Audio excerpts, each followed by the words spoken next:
할렐루야, 할렐루야. 오늘 제목이 길지요. 영적 회복에 대해서 계속 말씀을 드립니다. 회복이 모르죠. 하나님이 시킬 때까지 그냥 계속 회복을 가로막는 것들이 뭔가 계속 매주마다 말씀을 통해서 제가 또 간증도 하면서 또 깨달은 거 나눕니다. 오늘은 영적 회복을 하려면 부정적인 감정이 치유돼야 믿음도 회복되는 거예요. 같이 보겠습니다. 부정적 감정이 치유되어야 믿음도 회복됩니다. 동의하시는 분 한번 자 회의 한번 합시다. 야, 그렇지, 맞아요. 저도 그걸 깨달은 거예요. 그래서 예수 믿어라, 성령 받으라 이런 거 안 해도 이게 해결이 돼야 되는 거예요. 그래서 부정적 감정이 치유 또는 치료 또는 뭐라고 그럴까요? 회복돼야 우리 믿음도 우리 신앙도 회복된다.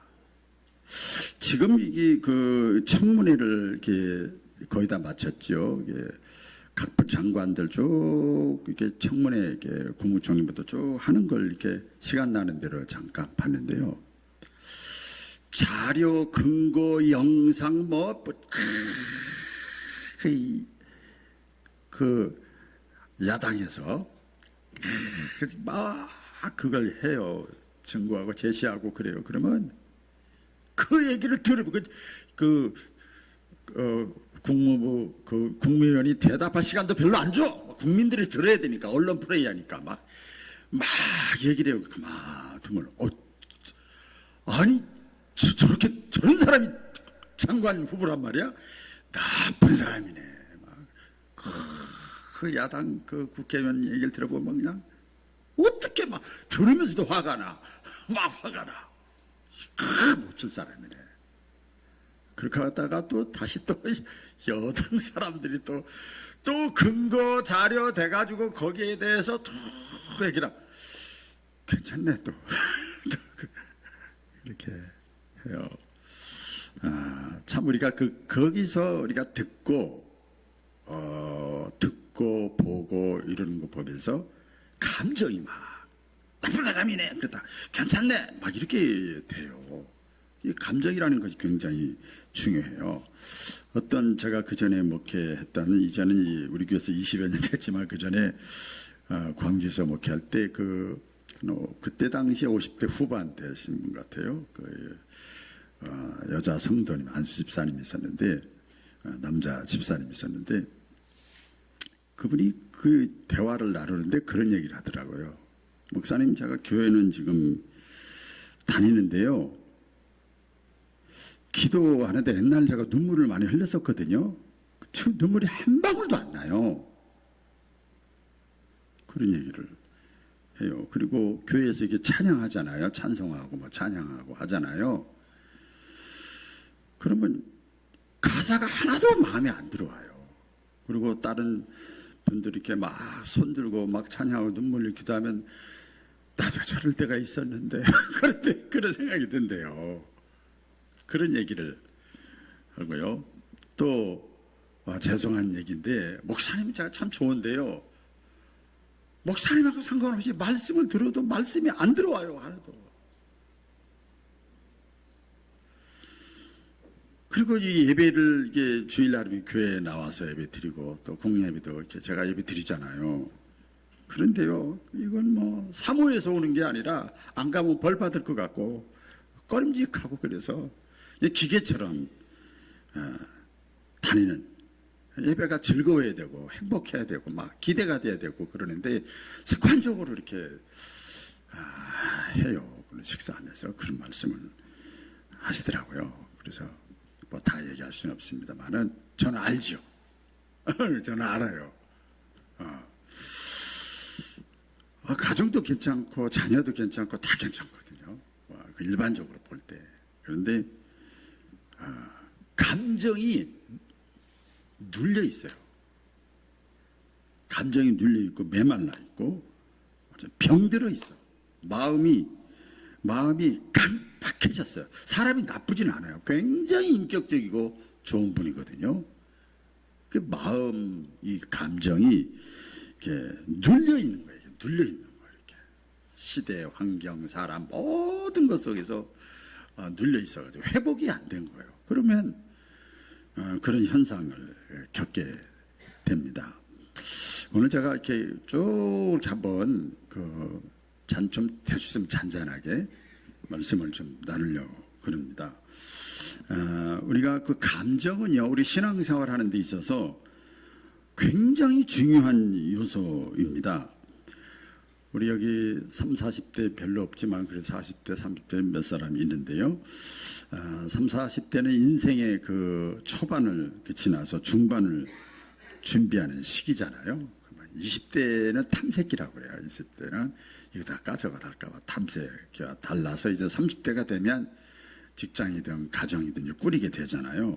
그러다 보면서 이제 자신의 정체성을 또 내가 어떤 방향으로 인생을 살아야 될 것인가 막 고민하는 시기잖아요. 그러다 가정도 이루게 되고 자녀도 양육을 해야 되고 또 직장의 안정도 돼야 되고 또 이제는 부모까지도 부양을 해야 되는 여러 가지 면에서 막 스트레스죠. 그게 책임감을 느끼는 시기입니다. 그러면서 아직도 내가 좀 젊으니까 이게 비전이 없으면, 이 일이 비전이 없으면 아직도 진로 변경, 직업 변경을 대해서 또 그 선택을 어떻게 할까 막 고민하는 거예요. 위에서 아래에서 좌우에서. 그래서 이 시기를 30, 40대 시기를 샌드위치 세대라고 그래요. 샌드위치. 그리고 50대, 60대 이상 이렇게 시대는 이제 인생의 중반을 다 지나서 여기 대부분 해당이 될 거예요. 노년의 시기를 준비하는 시대잖아요. 자녀들이 다 이제 시집가고 장가가고 다 가정에서 떠나고 직장 생활도 다 은퇴하고 또 여기저기 그냥 한 번 아프면 계속 아픈 게 찾아와. 그렇죠? 끝났다 그러면 또 나오고 끝났다 그러면 또 나오고 저는 조금 옛날에 이해를 못했어. 관리 좀 잘하지 그랬는데 그거하고 상관없더라고요. 나이가 드니까 여기저기 아픈 데가 찾아오고 그것뿐만 아니라 신앙의 열정도 예전 같지 않게 느껴져요. 사실은 우리 세상적으로는 어떤 일에 내가 한 분야에서 10년, 20년, 30년 내가 전문적으로 그 일에 있으면 굉장히 깊어지고 넓어지고 단단해지고 자신감이 생기거든요. 근데 신앙적으로 시대가 쓰나미와 같이 너무 악화해서 그런 것도 있겠지만은 신앙의 열정도 예전 같지 않다는 그런 말들을 하시는 분들이 있어요. 이때 그러니까 이제 인생의 중년기나 또 후반기에 들었을 때 이런 것들을 우리가 겪으면서 가장 먼저 누가 뭐라고 하지 않아도 내 마음속에 생기는 것이 있어요. 그게 뭔가 하면 감정인데 무슨 감정이 생기는가 하면 부정적인 감정이 생기는 거예요. 희망이 없네. 아무리 노력해도 난 집사기 틀렸어. 아무리 노력해도 이 직장생활 해가지고는 대책이 없네. 자식도 못 낳겠네. 그럴 수도 있고요. 나는 이제 쓸모없는 사람인가? 이런 생각을 하게 되고 신앙적으로도 그런 것 같아요. 이렇게 보니까 뭐 기도해도 소용없네. 이런 자기 혼자 이 부정적인 감정이 생기는 거죠. 하나님은 정말 있는 거야, 없는 거야. 하나님이 왜 나를 외면하시는 거야? 교회는 다니지만 신앙생활 따로, 신앙 따로, 생활 따로, 신앙과 삶이 그렇게 연관성이 있을까? 없는 것 같아. 이런 그런 부정적인 감정들이요. 누가 뭐라고 하지도 않았는데 자기의 삶 가운데서 이런 것들이 막 자기를 이렇게 스며들게 만들어요. 그런 생각들이. 그래서 이런 감정들이 영적인 무기력으로 이어지는 거예요. 이렇게 계속 쌓이고 퇴적하는 거죠. 계속 또 쌓이고 큰 나쁜 건 아니니까 그냥 그걸 받아들이고 쌓이고 그래서 이런 부정적인 감정이 쌓여가지고요. 믿음도 막히는 거예요. 여러분 아까 여러분 손 들으신 분이 많이 계시는데 여러분 그 감정이 회복돼야, 부정적인 감정이 없어져야 하나님과의 관계도 회복되는 것을 믿으시기를 바랍니다. 할렐루야. 그렇게 되는 거예요. 근데 그 50대 60대 살아오신 분들을 가만히 보면요, 감정을 표현하는 것보다는 어떻게 해요? 참는 거야. 꼭 참는 거야. 뭐 그걸 다 말을 해. 그렇게 또 살아왔어요. 속에서 막 하고 싶은 얘기가 많이 있지만, 제가 이렇게 학생들 보니까요, 이거 뭐 그냥 감정을 그냥 뭐 너무 표현을 잘해. 아니 과격하게. 근데 옛날 50대 60대 살아오신 분들은 참아야죠. 내가 말하면 약점 잡혀. 참아야지.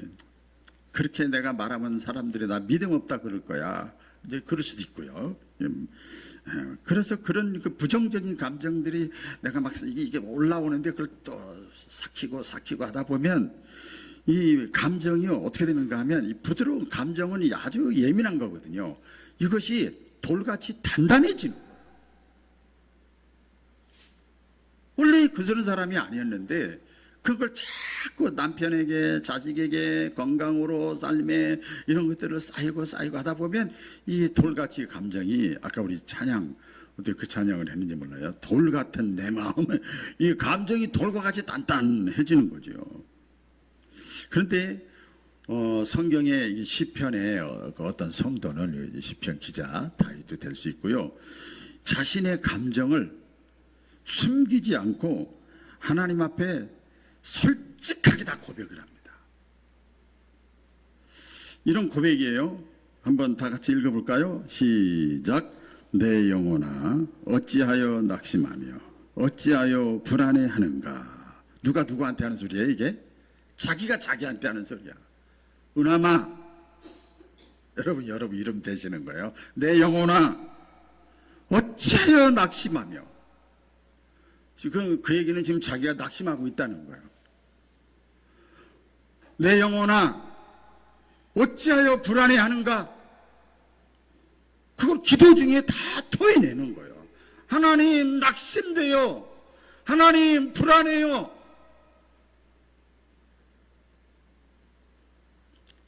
낙심되고 불안한데도 아닌 것처럼 하면 우리의 신앙이 더 이상 깊이 또 전진하지 못하는 거예요. 그걸 다 표현해요. 여러분 새벽마다 시편을 이렇게 강의를 하는데 얼마나 좋은지 몰라요. 자신의 감정을 다 숨김없이 표현을 합니다.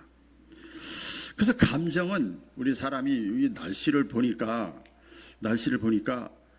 야, 1도 차이가 그렇게 큰지 몰랐어요. 그렇죠?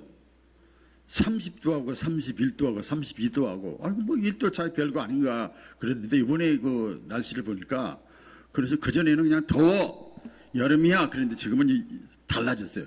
31도인가 3도인가 2도인가 1도 차이가 엄청나. 이 감정은요 별거 아닌 것 같아도 영혼의 온도계와 같아요. 우리가 종종 신앙의 문제, 영적인 문제를 이렇게 얘기를 할 때 그렇게 하죠. 아유, 저 사람은 기도를 안 해서 그래. 저 사람은 예배 참여를 잘 안 해서 그래. 저 사람은 말씀을 소홀히 해서 그래. 저 사람은 성도의 교제를 안 해서 그래. 예배만 들어 딸랑 가니까 믿음이 잘하겠어? 성경도 안 보고 기도도 안 하고 예배도 참여 잘 안 하고 그러는데, 물론 신앙을 얘기를 할 때 우리가 그렇게 표현할 수 있어요. 그건 맞아요. 사실은 예배 잘 참여 안 하고 기도 생활 잘 안 하고 말씀 잘 안 보고 성도의 교제를 안 하고 나홀로 적으로 신앙생활을 하면요 믿음이 더 이상 깊어지고 넓어지질 않아요. 그 말은 맞아요. 그런데 예배 생활도 하고 기도 생활도 하고 봉사도 하고 그러는데도 불구하고 믿음이 더 깊어지고 넓어지고 앞으로 나아가야 되는데 그렇지 못하는 것이 있어요. 이유가 있어요. 그 이면에 뭐가 있는가 하면 부정적인 감정이 꽉 자리 잡고 있는 거예요. 자, 부정적인 감정이 왜 생기는가 하면 꼭 밖에서 생기는 게 아니에요. 밖에서도 생기고 내부에서도 생겨요. 예를 들어서 내가 잘못한 거, 내가 실수한 거, 내가 원치 않는 사고를 당했어, 질병을 만났어, 주변 사람들과 관계가 막 얽히고 설켜 악화가 됐어, 내가 사랑하는 사람을 잃어버렸어, 내가 수치와 약점을 다 드러났어. 이러면요, 믿음이 그것 때문에 부정적인 감정이 자기가 자기를 막 엄습하는 거예요. 그럴 때 이제 우리가 낙심도 되고 막 화도 나고요, 두렵기도 하고요, 외롭기도 하고요, 창피하기도 하고요. 수치심이잖아요. 상실감도 쌓이는 거예요. 그렇게 되면 여러분, 찬양도 안 들어오고 말씀도 안 들어오고 기도도 안 들어오고 사람 만나기도 싫어요. 그거 당연한 거죠. 하나님과의 관계가 점점 멀어지는 거예요. 이때 또 시편의 성경에 보면 자신의 감정을 숨기지 않고 하나님 앞에 다 꺼내놓는 그런 표현들을 막 합니다. 노래방 가서 막 노래하는 게 아니고 하나님 앞에 가서 막 다 토해내는 거예요. 이렇게 표현해요. 내가 눈물을 음식처럼 먹었나이다. 이 비유표, 내가 눈물을 음식처럼 먹었나이다. 그런 경험이 있으세요? 전 눈물을 음식처럼 먹어본 경험이 저도 많아요. 아니, 코도 이 진득진득한 것도 그냥 아무리 해도 그거 먹은 적도 있어. 내가 내 눈물을 음식처럼 먹었나이다. 하나님이여, 하나님의 여호와여, 어느 때까지 나를 힘들게 하겠습니까? 막 이런 표현들을 해요. 여러분, 이게 기도예요, 기도. 하나님은요, 여러분, 우리가 가면을 쓰고 하나님 앞에 나오는 것을 원치 않아요. 하나님은요, 진실을 원하시는 거예요. 내가 부족하면 부족한 대로, 내 감정이 상했으면 상한 대로 솔직하게, 마치 어린아이와 같이. 죄송합니다. 또 제 얘기를 해서, 제 넷째 손녀가 이번 지난주에 2돌이 됐어요. 그러니까 영상을 찍어서 보냈더라고요. 그래서 하고 이렇게 하는데, 아빠하고의 대화를 하는데, 아빠 좋아? 막 해주고 하는데, 아빠 좋아하는 싫어! 얼마나 솔직해. 근데 뭐가 틀린 게 있더라고. 그렇게 잘해주는데도 아빠 싫어! 그러더라고요. 근데 하나도 안 미워. 우리가 하나님 앞에 내가 있는 그 감정을 그대로 표현하는 거예요. 그래 우리 영혼의 온도계가 분노 조절기에 올라가서 낙심자지로 올라다 그 쭉 내려가서 제자리를 찾는 거예요. 하나님 앞에 하소연하시기를 주의 이름으로 축원합니다. 그래서 저는 이런 질문을 하고 싶어요. 저 자신에게도 제가 질문한 걸 여러분에게 한번 던져보는 거예요. 여러분, 지금 어떤 감정을 숨기고 계십니까?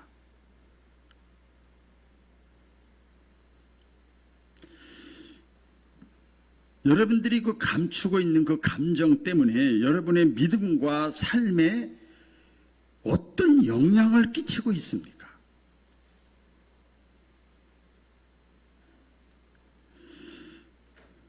그 감정을 내가 막 끌어안지 말고 많은 신앙의 사람들처럼 하나님 앞에 진실하게 꺼내놓을 수 있기를 주의 이름으로 축원합니다. 얼마나 위로가 되는지요.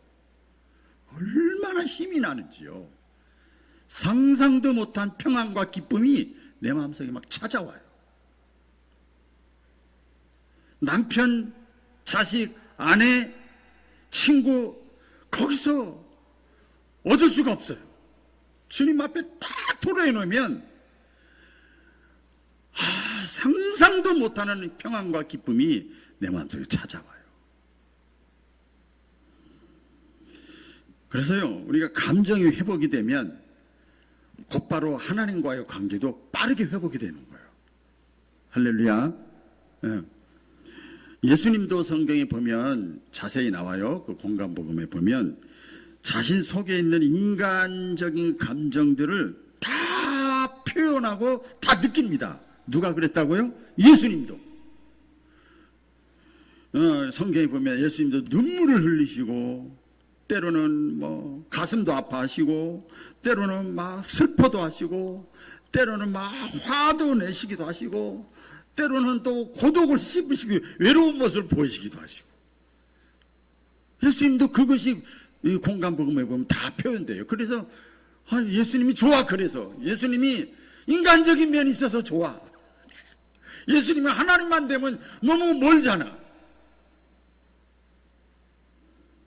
겟세마네 동산에서 여러분 십자가 고난을 앞에 놓고 예수님이 슬픔과 고통을 자신 속에 있는 걸 다 표현합니다. 그 대표적인 게 어떤 표현입니까? 하나님 앞에 기도하는데 이렇게 기도하는 거예요. 또 제자들에게도 얘기하는데, 제자들은 자기가 지도하는 적이 아닙니까? 내가 너무 괴롭습니다. 내가 고민해서 잠도 안 옵니다. 누가 그랬어요? 그 얘기를 예수님이 그랬어요. 안 그런 척 했더래요. 그럴 필요가 없는 거예요. 하나님 앞에. 그래서 여러분 기억을 하셔야 돼요. 아무리 예배를 드리고 기도를 하고 봉사를 하고 헌금을 내고 당연히 그거 하면 믿음이 더 잘하는 건 일단 기본 베이스지요. 그러나 내 감정이, 부정적인 감정이 회복이 돼야 돼요. 회복이 되면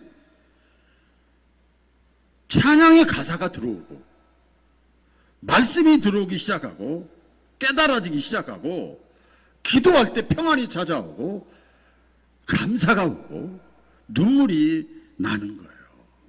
그래서 찬양처럼 그때 회복돼서 내가 다시금 여전히 하나님을 찬양하리로다. 그런 회복의 은혜가 있기를 주의 이름으로 축원합니다. 근데 이 감정은요, 이 추상명사잖아요. 그죠? 이거는 보이는 명사지만 감정 추상에 사랑하고 미워하고 뭐 분노하고 이 추상명사. 감정은요 하나님이 주신 선물입니다. 같이 해볼까요? 감정은 하나님이 주신 선물이다.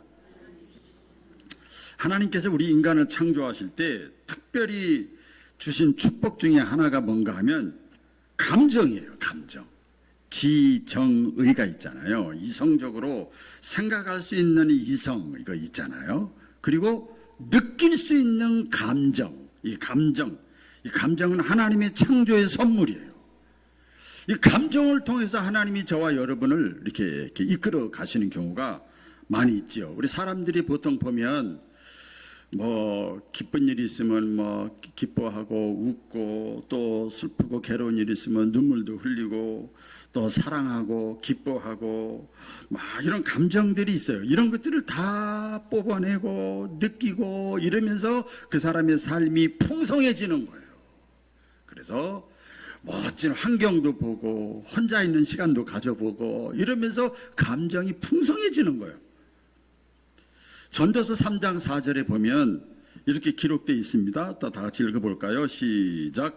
울 때가 있고 웃을 때가 있으며 슬퍼할 때가 있고 춤출 때가 있으며. 이거 보세요. 이 전도서는 지혜서거든요. 우리가 인생을 살아가면서 눈물을 흘릴 때가 있고, 기뻐서 막 웃을 때가 있고, 괴로워서 슬퍼할 때가 있고, 너무 좋아가지고 춤출 때가 있다. 그 희노애락이에요. 희노애락. 이런 걸 우리가 다 경험하잖아요. 이런 감정들을 다 경험해야 그 사람이 건강한 거예요. 너무 온실에서만 자라도 안 되고, 너무 고난만 받아도요 인간미가 없는 거예요. 너무 온실에서 자라면 자기밖에 모르는 거예요. 이런 경험들을 통해서 우리가 이렇게 건강한 사람으로 세워지는 거잖아요. 그런데 문제가 있습니다. 이 부정적인 감정은요 신앙을 병들게 하는 거예요. 여러분, 감정 자체가 치유되지 않고 해결되지 않으면요 감정이 전부 다 독이 된대요. 무섭잖아요. 지금 신경과 같은 데 보면 전부 감정의 문제예요. 우리가 살아가면서 겪는 그 분노, 상처, 미움, 죄책감, 두려움, 슬픔 이런 것들을 풀지를 못하면 이게 자꾸 누적이 되고 쌓이면 그 사람의 삶도 병들게 되고 그 사람의 육체도 병들게 되고 그 사람의 정신도 병들게 되고 더 나아가서 신앙도 병드는 거예요. 죄송합니다만 우리 목회자들도 이제 후배들이나 동역자들 이렇게 보면 그 목사님 기도도 많이 하고 참 뭐 순수하고 뭐 다 열정적이고 다 그런데 속이 다 썩어가지고 뭔 얘기를 하면 은혜로운 얘기가 안 나와. 다 부정적이야. 어떻게 똑같은 내용인데도 거기에 꼭 끝에 가서 안 좋은 얘기를 툭 집어넣는 거예요. 그게 어디서 나오는가? 자기 마음속에 있는 부정적인 감정에서 신앙도 병들어 버린 거예요. 잠언서 그렇기 때문에 15장 13절에 보면 이런 말씀이 있어요. 또 다 같이 읽어볼까요? 시작. 마음의 즐거움은 얼굴을 빛나게 하여도 마음의 근심을 심령을 상하게 하느니라. 그랬어요. 무슨 의미예요? 해결되지 않고 처리되지 않는 이 감정은 영혼을 병들게 만드는 거예요. 미운 사람이 미워지지 않아야 되는데 계속 미워. 보기 싫은 사람 보지 말아자는데 계속 볼 수밖에 없어. 이것이 우리 신앙을요, 이 부정적인 감정으로 만들어버리는 거예요. 그래서 여러분, 우리가 부정적인 감정에서 벗어나려면 성경을 저는 묵상하면서 또 깨달은 건데요. 오랜만에 상담가 하나를 소개하겠습니다. 아치폴트 하트라는 사람인데 이 사람이 이렇게 얘기를 했어요. 사람은 생각하는 대로 느낀다. 한번 읽어볼까요? 시작.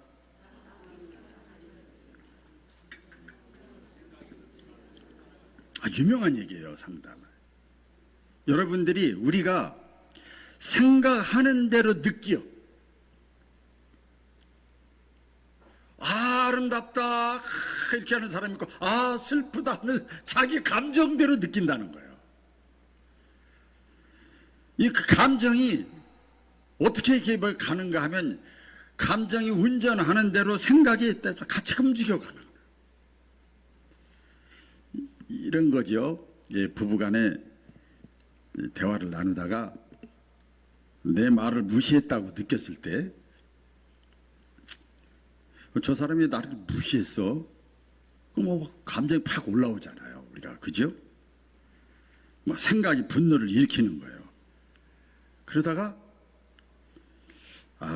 그 사람도 지금 아마 힘든 직장 생활을 했는가 보다. 힘들게 무슨 일이 있었는가 보다. 그리고 생각을 딱 바꾸는 순간에 그 사람이 이해가 간대요. 그리고 불쌍히 여기는 마음이 든대요. 이 조사에 나온 거예요. 우리 교회니까 교인 간에도 마찬가지예요. 저 사람이 왜 나에게 이렇게 예민하게 반응을 하지? 그때 마음이 상하는 거예요. 하지만 이제 또 지금 그 사람을 또 생각을 해보는 거예요. 그 사람의 삶과 그 사람의 마음이 환경이 지금 편치 않아서 그렇구나. 그 생각을 바꾸면 또 이해가 된다는 거예요. 그리고 긍휼히 여기는 마음이 생긴다는 거예요. 친구 간에도 마찬가지죠.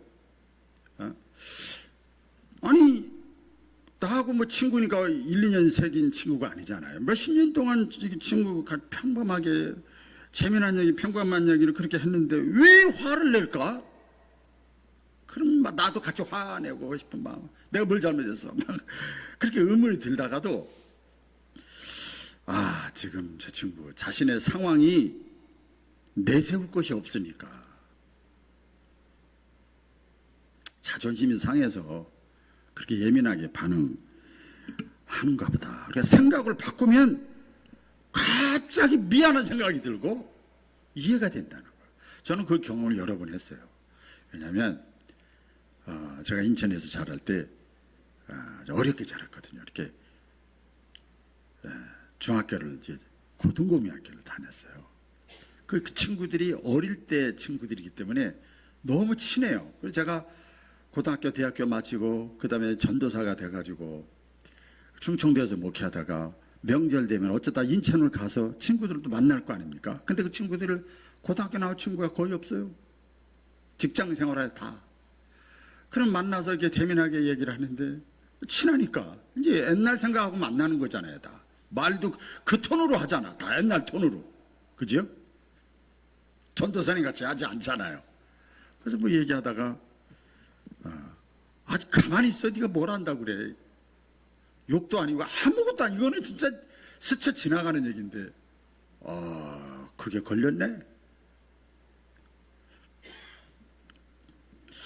왜 그런가 그랬더니 넌 대학교 나오고 넌 대학원 나왔지 나는 중학교도 제대로 못 나왔지 그래서 무시하는 거지 이렇게 생각한다는 거야. 저는 상상도 못하는 일인데 교회 안에서 우리가 예배 드릴 때도 그렇더라고요. 제가 또 이렇게 보면 저분은 왜 이렇게 예배 참여를 잘 안 할까? 그냥 들으세요. 저 사람은 왜 기도 생활을 안 할까? 저 사람이 기도 생활을 안 할까? 교회 봉사도 안 하고 왜 그럴까? 초신자도 아닌데? 그렇게 해서 약간 이게 부정적인 감정이 들어갔다가도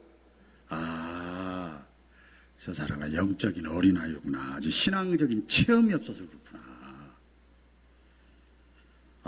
지금 마음은 있는데 몸이 약해서 일하느라고 힘들어서 그래서 그러는구나.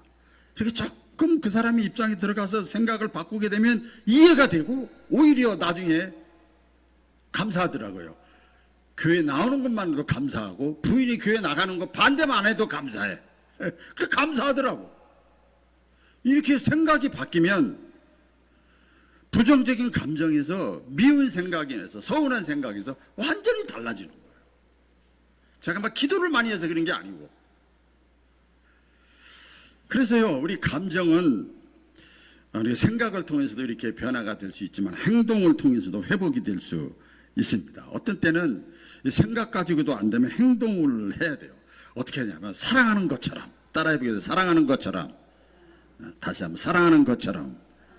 이게 뭐냐면 의도적으로 억지로 하라는 거야. 억지로. 왜 알죠? 여러분 그 프로그램 그 같은 데 보면 서로 서먹서먹한 사람끼리 이렇게 만나면 레크레이션 강사가 많이 하는 것이 있어요. 이게 뭐냐면 웃음 치료 학교야. 웃음 치료. 그래가지고 자 지금부터 30초 동안 가장 재밌게 웃는 사람은 이 상품 줄 거예요. 그러면 나와서 할 사람. 그러면 그렇게 하는 사람도 치료가 되고 억지로 하는 거야. 억지로. 그걸 보는 사람도 막 치료가 되는 거예요. 사람은요 환경의 동물이기 때문에 행동으로 그렇게 하다 보면 달라지는 거예요. 자기가 억지로라도 하는 거예요. 우리 한국 속담에 미운 자식이 어떻게 해요? 네, 미운 자식 떡 하나 더 주라고 억지로라도 주라 이 말이야. 더 주는 거예요. 더 관심을 갖고 더 칭찬해주고 행동을 하라는 거예요. 내가 할 만큼 했는데 뭐 전혀 반응도 없어요. 그래도 하라는 거예요. 그래도. 제가 어떤 분에게도 그 얘기했어요. 그분이 반응이 없어도 끝까지 하세요. 끝까지 하세요. 아무 저기도 그래도 하세요. 오늘도 그 얘기를 했습니다.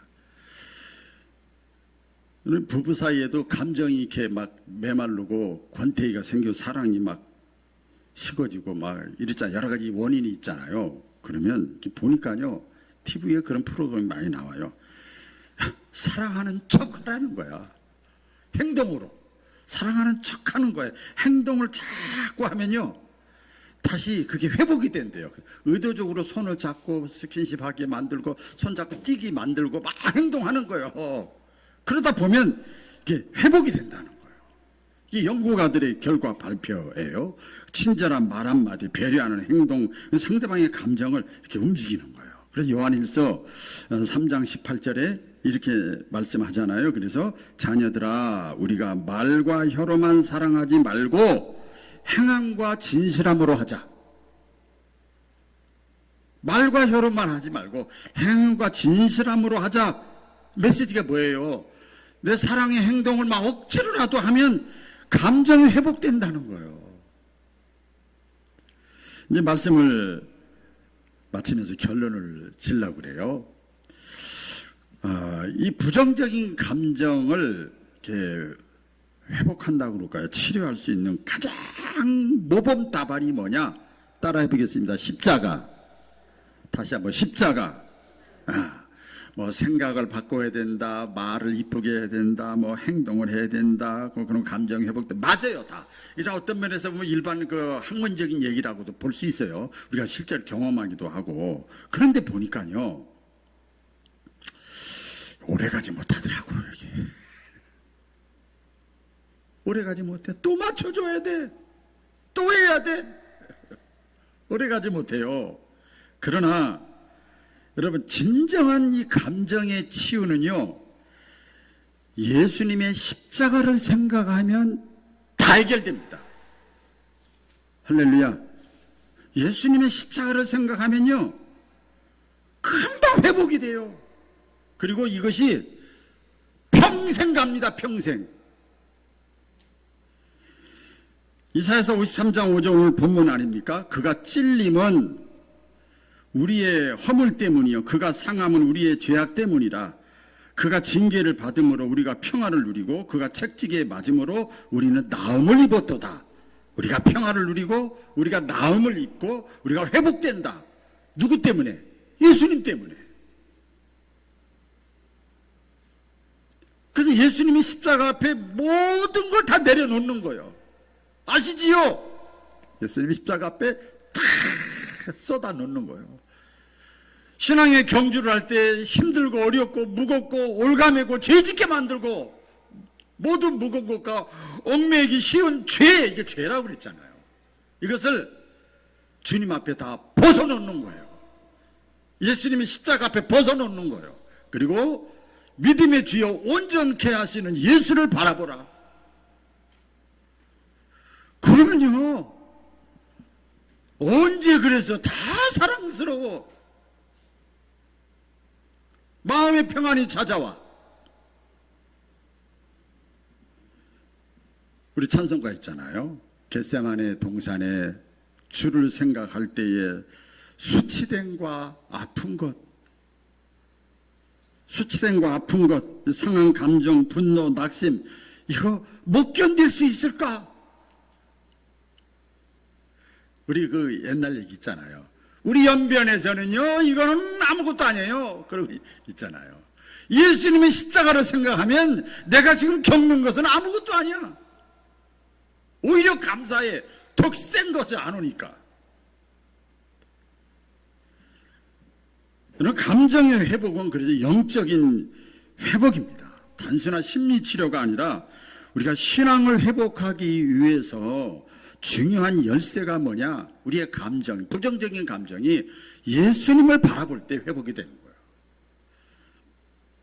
하나님은, 따라해보겠습니다. 하나님은 상한 마음을 치유하시는 하나님이시다. 자, 우리 성경의 내용을 한번 읽겠습니다. 시작. 상심한 자들을 고치시며 그들의 상처를 싸매시는도다. 주님의 십자가 앞에서 회복의 은혜가 있기를 주님의 이름으로 축원합니다. 기도하겠습니다.